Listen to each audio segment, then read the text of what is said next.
Untangled Viners, welcome to this week's The Future of Work Weekly Report. I am Zach Wright, your host, founder and CEO of Grapevine Software, the virtual office platform for your remote and hybrid workforce to stay connected and engaged from anywhere in the world. Let's get into it. Today, we are going to be covering two articles because they cover a lot, and I think that we're going to have to dive into them a little bit more than the previous work from home episodes, but we're also going to try to keep it a little bit shorter so it's more digestible for you. So let's go ahead and get to article number one. This is coming from AllWorks. That's one word, AllWorks. And the title is When Hybrid Work Just Becomes Work. This was published on March 27th, 2024. Fairly recent. So let's look at the first bullet point as the highlight of these articles come through. So stabilization of work from home levels.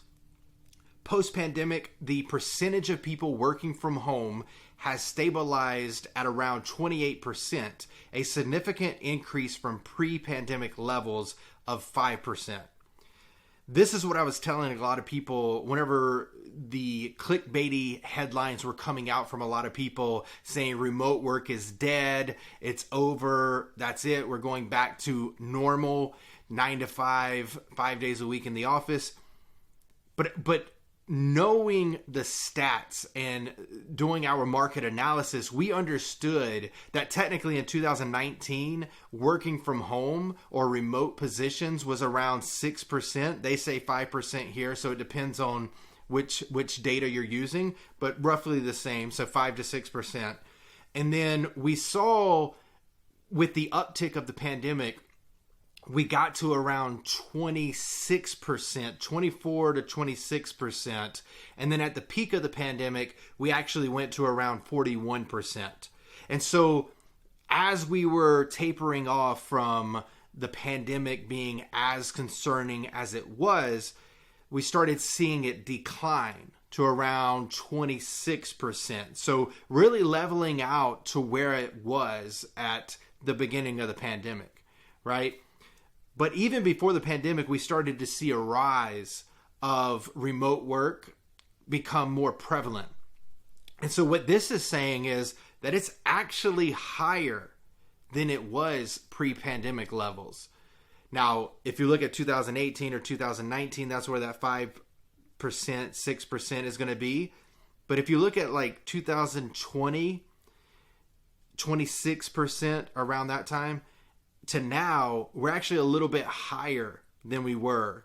So this is what people like Nick Bloom, and we might talk about him, but he was mentioned in this article. This is what he's talking about. He was saying 2024 might be a little bit of the plateau era for remote work, but then as we, and this feeds into this next bullet point, as we see the world of work continuously change into this future of work model, flexible, hybrid, remote, we're going to see it start to pick up.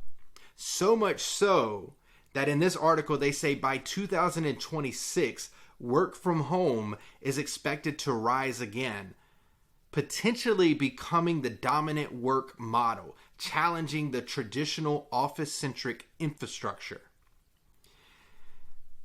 That's important because if you follow the trends, right? This isn't just 1 year study. This isn't 2 year study. Nick Bloom has been studying work from home, remote work. I don't know how long he's been studying hybrid work. Maybe that's a newer feat, but he's been studying this for a long time, long before the pandemic. And so what he's saying here, not just him, but also in the article, is that these people who are saying that remote work is over or hybrid work is dead or vice versa, they're not actually looking at the data, right? And I can see where some people can get a little bit confused because you might read in other articles or headlines that remote work offers or positions have actually decreased. But what we're seeing here is that the amount of people working remotely or working from home or working from anywhere has actually significantly increased from pre-pandemic levels. Now, to the second bullet point, this kind of, if we look at the trend that we just talked about, this is the outcome that is being produced as a result. So they say impact of workplace industrial complex. So I might say workplace industrial complex, or I might say WIC. Those are the same things. So this first bullet point under this bullet point is shift to a digital first hybrid work model prompts profound transformation in office use, management practices, and corporate real estate, corporate real estate, CRE. The workplace industry complex consisting of CRE, brokers, property managers, and construction companies face challenges in adapting to the the evolving work landscape. So basically what this is really saying is, hey, we're going to more of a hybrid working model for the majority of people. We're seeing that remote work is becoming more prevalent. It's higher than what it was before the pandemic. And as a result of that, we are seeing that the WIC, which consists of CRE or corporate real estate brokers, property managers, and construction companies, are going to have to adapt.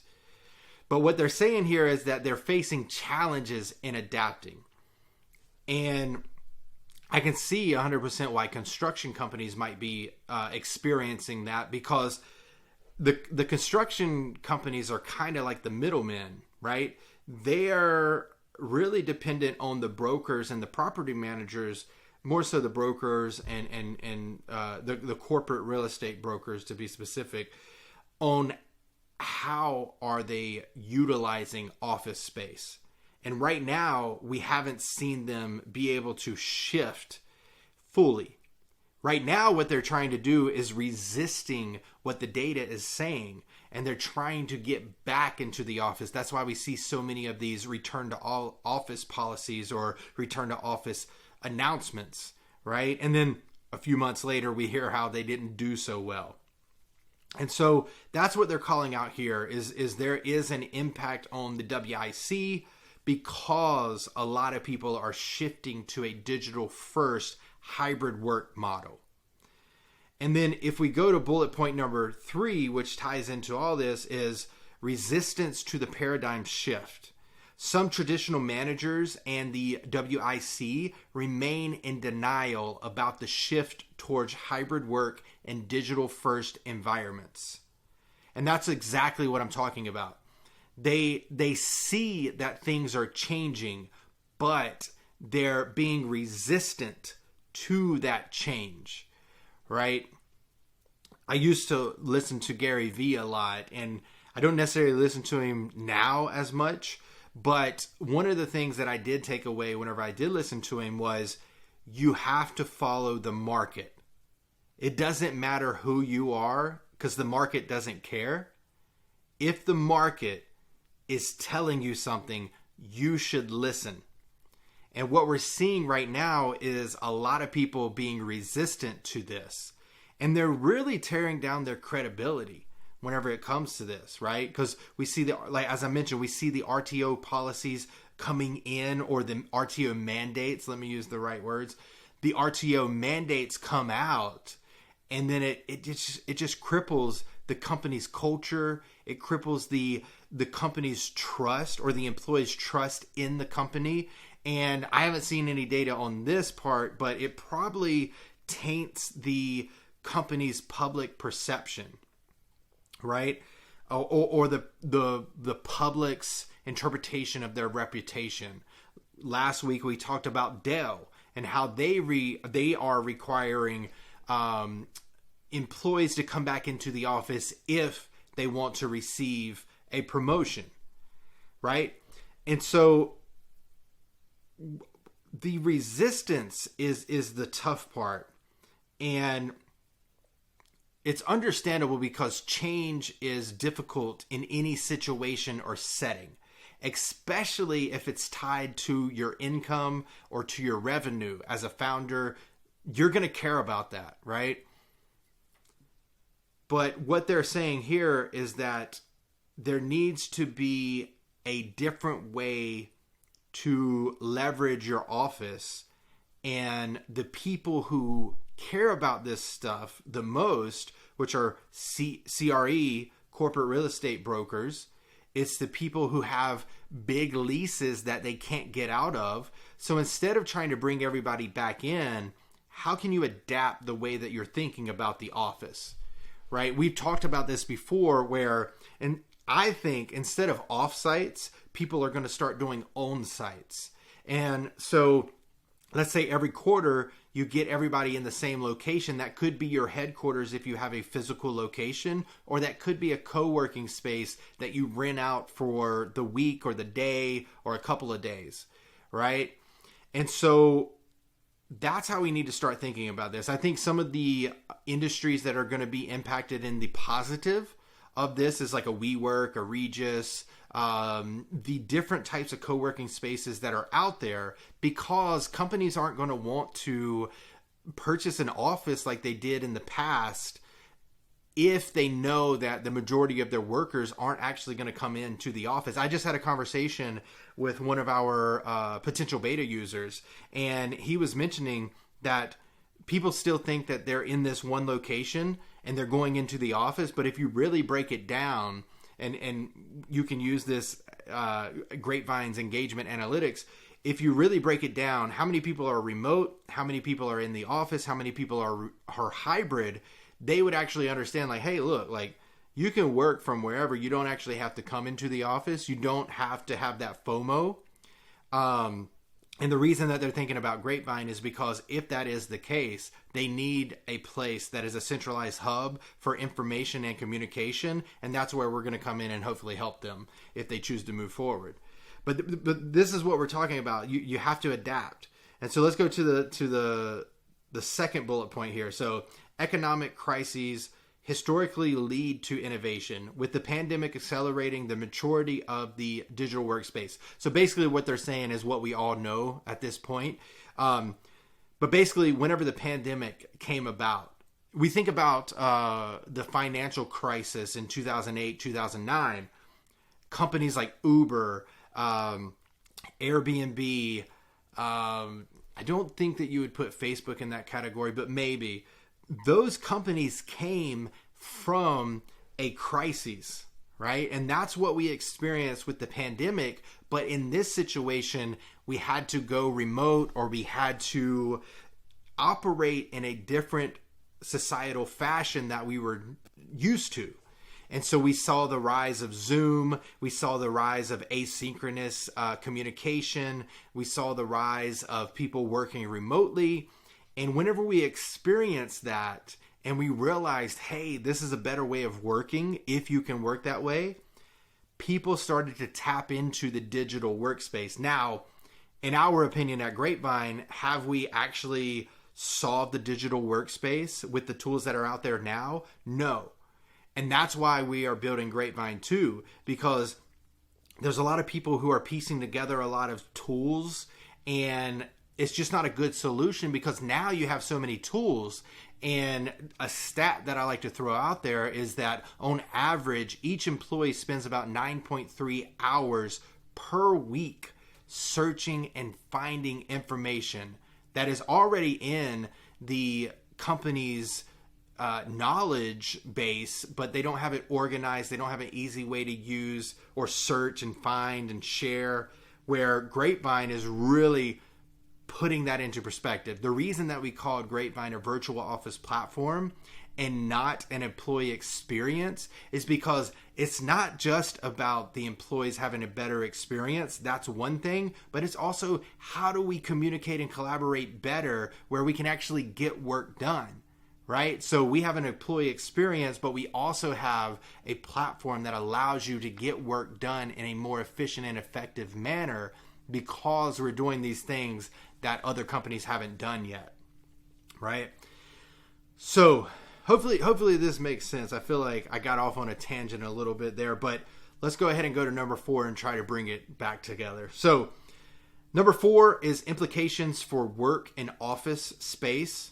Hybrid work and traditional offices or traditional office work are merging, leading to the redefinition of the workplace.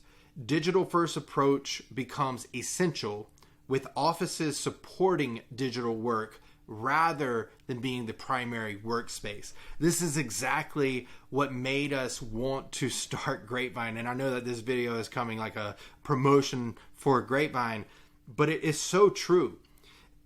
Whenever we were thinking about Grapevine, one of the things that we wanted to do, from my own experience working 100% remote, was there, as I was mentioning, there are so many tools.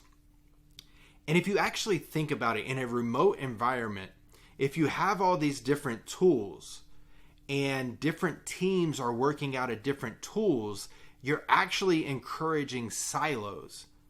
Unless you have a centralized hub, which that would be our company's social intranet and the community page, and you tie in your information into the same system. You tie in your documents, you tie in how you interact with one another, how you learn about one another, your engagement analytics, what is your mission, vision, core values. There's so many things that we have tied into Grapevine that allows it to be your hub, your home, your virtual headquarters, right? And that's what they're saying here. Many companies are going to shift, because before the pandemic, most companies they were office first. And what they're calling out here in this article is that digital first approach becomes essential. And what I'm calling out is, yes, but you need to have a specific place that employees can communicate and collaborate and connect, versus just having the tools like a Salesforce or a HubSpot or a customer success tool or even an HRIS tool, right? You need a place that people can congregate, people can share ideas, people can have camaraderie, people can get their important announcements, their updates, their events. They can connect with one another to stay up to date with their coworkers. This is what they're talking about, because if I go back to my example, let's say that one department is using Salesforce, another department is using let's say Gainsight because they're customer success. Let's say another one is using Zendesk because they're support. Let's say another one is using Marketo or HubSpot because they're in marketing. And now what you have is each team working in their own tool section, right? So you don't really have that place to give everybody an update unless you have a tool that is digital first, specifically built for remote and hybrid organizations, which happens to be Grapevine, a tool like Grapevine, right? And so basically what they're saying is that they're going to have to shift. Instead of it being office first with some digital tools, it's going to have to be digital first with an office. But if you have the office, you also need to redefine how you use that office. Another option is that you could have that office become a co-working space whenever people are in town, or if people are close around, they can come in, you know. Or the other option is you don't have an office at all and you leverage co-working spaces if the individual really enjoys the office. So now they can go to a WeWork and they can work out of an office and feel like they're in the office, right? So it's all about that choice. It's all about that flexibility. It's not one way or the other. It's not 100% in office. It's not 100% remote, but it's the hybrid work model, which is if I want to go in, I will. If I don't, I don't. And there's no punishment, Dell. There's no punishment if you don't come into the office, right? Okay. Number 5, knock-on effect. Now, you have to forgive me for this. I read this article this morning and I don't remember what knock-on effect is. So let's look at the first bullet point here. This one actually has 4 bullet points underneath it. So let me read all these and see if I can tie them together. So underneath knock-on effects, digital first approach necessitates a reevaluation of office space and management practices, 100%, especially management practices. Anticipated shrinkage in commercial real estate, CRE, demands new approaches to office designs and utilization. Management education and practices need to evolve to accommodate hybrid and digital work environments. That ties into kind of one of the articles we read last week, which was most employees haven't been trained on flexible work arrangements. And then the last bullet point is shift towards residential development in former business district reflects changing workplace dynamics. Okay, I don't know if I read that wrong or that was just word jargon. So digital first approach. Yeah, so we kind of touched on that, like reevaluating the office space. What does it look like now? Is it still in the 9 to 5 era where people come into the office 5 days a week? If so, how can you improve it and get it updated to match what your employees need now? Like for example, right? Let's say that you're a salesperson and you do have a headquarters where this one salesperson lives or 10 salespeople live, and they have a meeting and they want to do it in person because they feel like in-person meetings you can connect a little bit better. I don't necessarily agree, but let's say that that's your thinking. You can actually invite them into your office and have a conversation face-to-face. You can pull up your slide deck. You can talk to them. You can do all that nice stuff. You can give them free coffee, take them out to lunch, and blah, blah, blah. Or, as I mentioned before, is it just a place that you get people together once a month, once a quarter, whatever the case is, and use that time very wisely? Do anything that you think that you can't do virtually while you're in person. That's what I hear a lot of people do. I don't know what you can't do virtually that you have to do in the office, at least from my experience. I know that there are some, so drop a comment if you disagree with me, and then tell me what you only can do in the office other than like an actual physical handshake or a hug. This basically just says what we've been saying. Anticipate shrinkage in commercial real estate.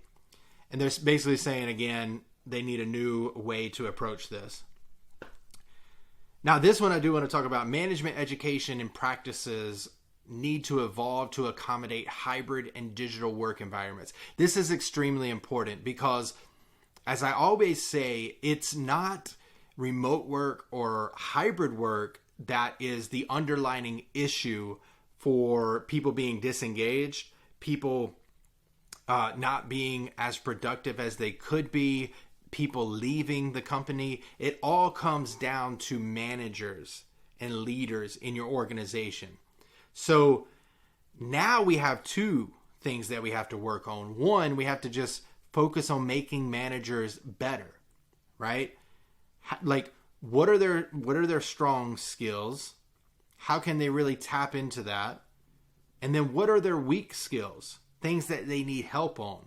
And how can we help them do that? I know in some of the organizations that I've been in, we've done the DISC assessment, and just understanding a little bit about how one person works compared to the other is extremely important. It helps you better understand that person. So whenever you reach out to me and you give me feedback and I have like a knee-jerk reaction, you understand that I have like a dominant and an influence DISC assessment. So I really focus on these types of things versus you who might have, I can't remember all of them, but maybe you have a C and an S, so we're completely opposites, but you understand that this is how I am, I understand how you are, and let's work together to accommodate each other. That typically helps a lot. But in addition to that, you throw in another layer, which is working remotely as a manager, or hybrid, so you might only see these people a couple of days of the week, or whenever you're in the office, they might not be in the office, right? And so what we need to be able to do is tap into some of these people that I've had on the podcast: Tammy Bielen, Karen Hurt and her husband, Simon Holmes, Allie Green, and her co-author Tara. Like, these are the types of people that you want to tap into to come into your organization and help you adapt. I just finished this book, Remote Works, right? And this is a key book that I think every person who works remotely should read. And that's what they're talking about here. How can we improve education and practices? So let's kill two birds with one stone. I had to make sure I was saying that right. By overcoming the root cause of the issue before remote and hybrid even came into the conversation. And then on top of it, let's be proactive with building better remote and hybrid leaders, right? And then the last one is shift towards residential development in former business districts reflects changing workplace dynamics. So after reading that the second time, basically from what I'm hearing is basically they're going to turn in maybe the office work or the office buildings into residential developments, whether that's apartments in the building or they tear down the building and build it up. I don't exactly know. But this is basically just proving a point that because these things are happening, it's reflecting that change in the working dynamics. So again, if you don't move with the markets, they're going to crush you, and it's not going to be good for you or your employees because they're not going to be able to work at a business anymore or at that business. So this one, I don't know how to say the word. I'll be honest. So it's the Copernican Revolution. This comes from Thomas Kuhn's. So comparison drawn to Thomas Kuhn's concept of paradigm shifts, highlighting the need for innovation and adaptation in the face of changing work paradigms. That was terrible.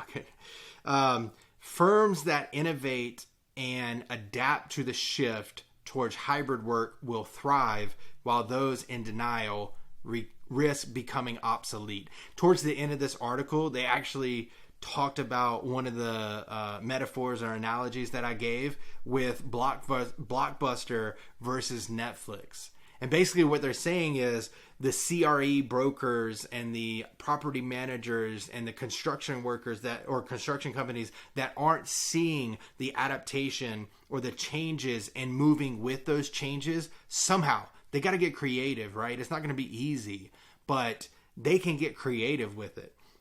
And they're basically saying if they don't do that, they're going to remain to be Blockbuster, and then Netflix is going to overcome them, right? So that is the first article. As I mentioned, that was going to be a lot. But yeah, just a quick rundown here. So when hybrid work just becomes work, stabilization of work from home levels, impact on workplace industrial complex, resistance to paradigm shifts, implications for work and office space, knock-on effects, and then the Copernican Revolution. Sorry for that last one, but those are the key things that we talked about in that article. So now let's go to the second article and the last article for those who forgot about the intro here. So this article is coming from Business Insider. It's called "The Average Workday Shrank by Nearly an Hour Over the Last 3 Years, Studies Find." This came out actually April 1st, and it's not April Fool's Day. It's an actual article that was true. So let's look at the first bullet point. And I just thought that this was interesting. Speaking of the future of work, this is the trends of what we're seeing over the past 3 years. So decrease in work hours. Daily work hours have decreased by nearly an hour since 2021, with workers putting in about 4 hours less per week. And then the average length of the workday fell by 15% or 47 minutes between the first quarter of 2021 and the third quarter of 2023, spanning from 9 hours and 52 minutes to 9 hours and 5 minutes. So basically it's saying that we basically lost an hour a day of work from this report is what it's saying. But there's a lot of things to call out here, right? Does that decrease come in from people actually being able to sign off at a good time because they're not in the office and they're waiting on their manager or their boss to leave so they don't look like they're slackers, right? Or is it taking into consideration that commute is not there for remote workers? Because if it is, we've seen that extra hour that you get, a lot of people use that for working and catching up on certain things, right? So there's a lot of questions here, but basically the overall summary is that almost an hour a day is coming out where people are working less compared to 2021. This report was in 2023, or the findings were in 2023. Now, this is the interesting part. So, impact on efficiency and collaboration. This is what they say. Despite shorter work days, efficiency remains flat, with slight declines in focus and productivity time over, or productive time over the 3-year period. So, what they're basically saying is the workday efficiency remained flat. So it didn't necessarily go up, it didn't go down.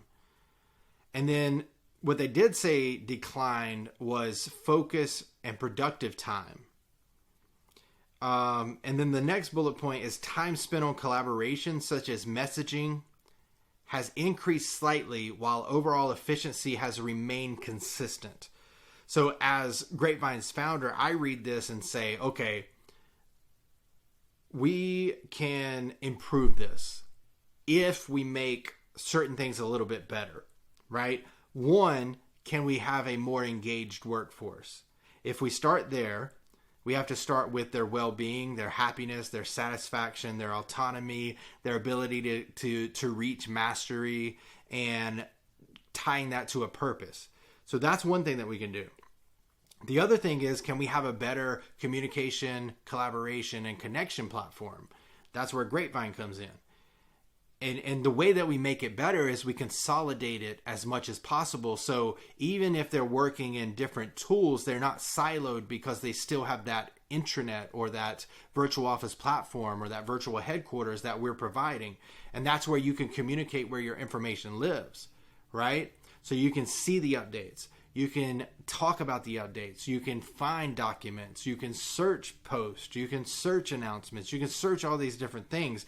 And eventually, soonish, you'll be able to search across all of your applications within Grapevine, right? So there's a couple of things here. Like, even though the efficiency remained flat, we can do better with a better tool, right? It does always come back to change management and behaviors. So how do we tag on that, which would come from the manager training that we talked about earlier, and our tool working in combination with that. So number 3, the third bullet point, is shift in work patterns. The average worker logs off earlier, with the average sign-off time on Friday being 4:03 p.m., about an hour earlier than in 2021. And then they say shortened work days could contribute to keeping workers more on track, even as they push to return to the office continues. What I'll say about the first one, they say that they log off at 4 p.m. I'm just wondering where or how they track this. I think in the article they talked about they were using monitoring tools, which I'm not a huge fan of, because what this is saying and tracking is the number of hours that people put in, not necessarily the amount of productivity that they put out or the outcomes that were generated, right? And this goes back to a higher issue with work in general is a lot of people don't know how to manage or measure and track productivity. It's not about the number of hours. I can work 10 hours and probably get done more than other people who work 40 hours, right? It's all about what you do within those hours that you are working. And so if we're tracking towards outcomes, we're actually tracking productivity. If we're tracking towards hours, we're not tracking productivity. We're tracking a vanity metric that we convey as productivity, which isn't actually true, right? So those are the things that we have to think about whenever we read articles like this. But just to circle back to what I was going to say, like whenever I was in the office and Friday came around, a lot of times our manager would tell us, hey, you can go home early. You know, if you met your goals or your metrics, then you could go home early. Or if something was just coming up, you could go home early. So, and that was around like 3 p.m. So again, I don't know how they're tracking or measuring this other than the monitoring of people, but that kind of seems like a normal thing. On Fridays, people get sent home early. So I would want to know the breakdown of the variables, right?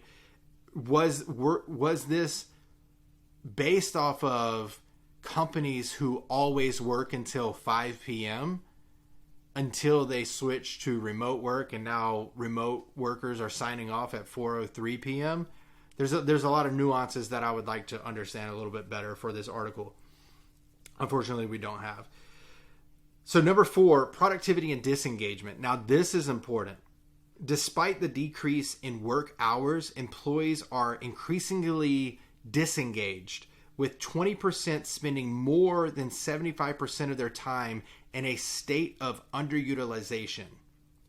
I'm assuming that underutilization means that they might be online, but they're not really doing anything, or they're actively disengaged, or they're disengaged meaning that they don't feel the motivation to do what they need to do. And honestly, some of it is on the person. Like, I can't just put all this on the leader or the manager, but beyond that person's affect, right? Their state of mind at that time. You also have to take into consideration, what is the company culture like? Is it fear-based? If it's fear-based, you're going to be a little bit more actively disengaged, because each time that you talk to somebody in that organization, you're probably going to get scolded or yelled at. So that doesn't really foster collaboration or connection. And so they're going to be reserved so they can avoid that and fly under the radar. What is your manager-employee relationship like, right? Are they supportive? Do they provide you attention? Do they give you rewards and recognition? Do they give you feedback, critical feedback, constructive feedback? And whenever they're giving you that feedback, are they very concise, and are they specific with the type of feedback that they're giving you?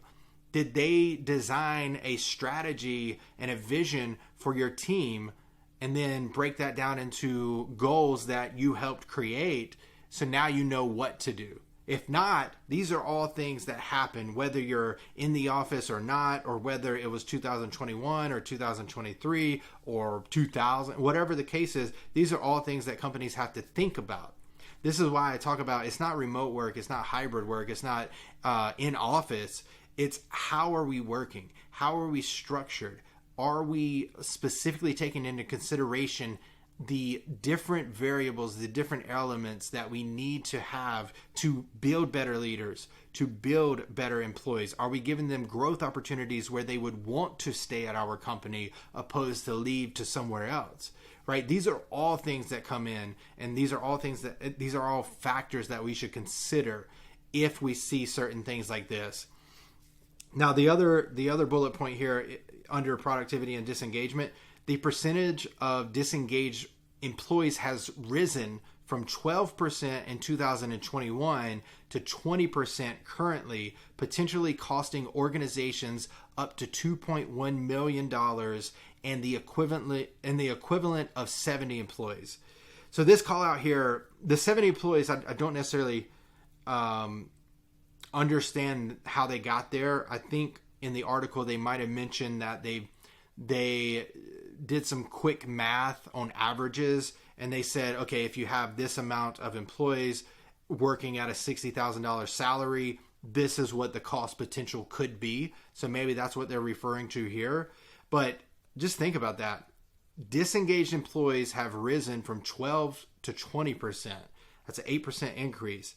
And that is costing organizations up to $2.1 million. If that doesn't show you that caring about your culture, providing your employees with a structured approach to stay connected, and really training your managers and leaders on how to have more engaged workers, and also for HR or a combination of different committees like D&I or well-being committees, you also have to put these things in there too. Like, running a company is more than just creating revenue, right? It should be about the purpose. It should be about the vision. It should be about the core values. It should be about the people growing. It should be about the leaders being better than they were whenever they came into the organization. And all this comes with intentionality. You have to be intentional. You have to be structured. Even in flexible organizations, one of our slogans is flexibility needs structure too, and that's what we provide with Grapevine. But yeah, simple things like reward and recognition. Give somebody a shout out whenever they do good. You'll be amazed at how long that goes, right? And that's actually attached to retention. That's attached to engagement. That's attached to productivity. It's these small little things that you have to do consistently that will improve your productivity. It's not getting them back into the office. That doesn't work. Okay, so the last bullet point here, and then we'll wrap up for this Future of Work weekly report, is financial implications. Financial implications. Maintaining the productivity levels seen in early 2023 could lead to significant savings for organizations equivalent to 18 additional employees and $1.1 million. The cost of burnout and disengagement is estimated at $1.9 trillion annually as a collective whole, with managers also reporting heightened levels of burnout amid layoffs and team restructuring. So there's two different things that they're talking about here. So what I was confused about is they say maintaining the productivity levels seen in 2023. I thought that should be 2021 if we're saying that that things have changed since then. But maybe they're saying that productivity has risen. But earlier we talked about it being flat. So I might have to reread that article myself just to see what is here. But it says that it could lead to significant savings for organizations. So I'm not really sure there. So let me just stop there and go to the next one so I don't confuse anybody more than I'm confusing myself right now. The cost of burnout and disengagement estimated to $1.9 trillion annually. We saw this in one of the first articles that came out in 2024.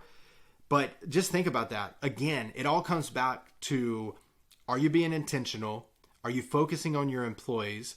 Are you setting a direction that they know what their expectations are? Are you tying the purpose and the vision and the mission of the company to that individual's purpose?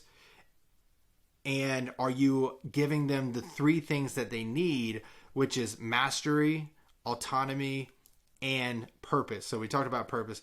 Mastery is the ability to give, the ability for the employee to grow in the areas that they want to grow in. And one of the ways that you have to do that is talk to your employees and understand what matters to them, what drives them, what is their passion, what is their career goals, right?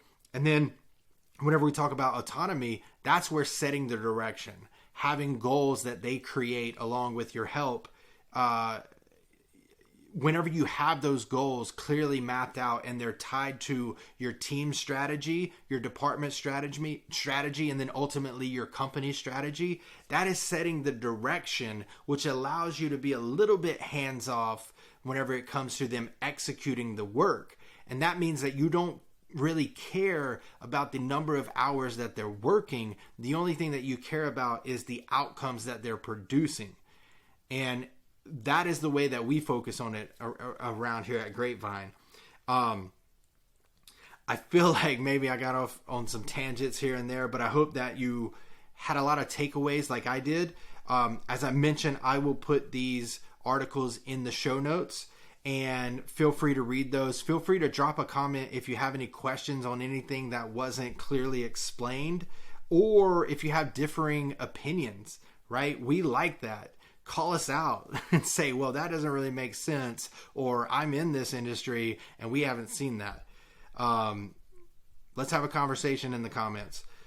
But that is it for the Future of Work weekly report for April 3rd, 2024. Thanks so much for tuning in. Don't forget to like and subscribe and share it with any of the other future work pioneers that you know, so we can continue to spread the knowledge around the future of work and consistently get a little bit closer and closer to what they say here in the first article, when hybrid work just becomes work.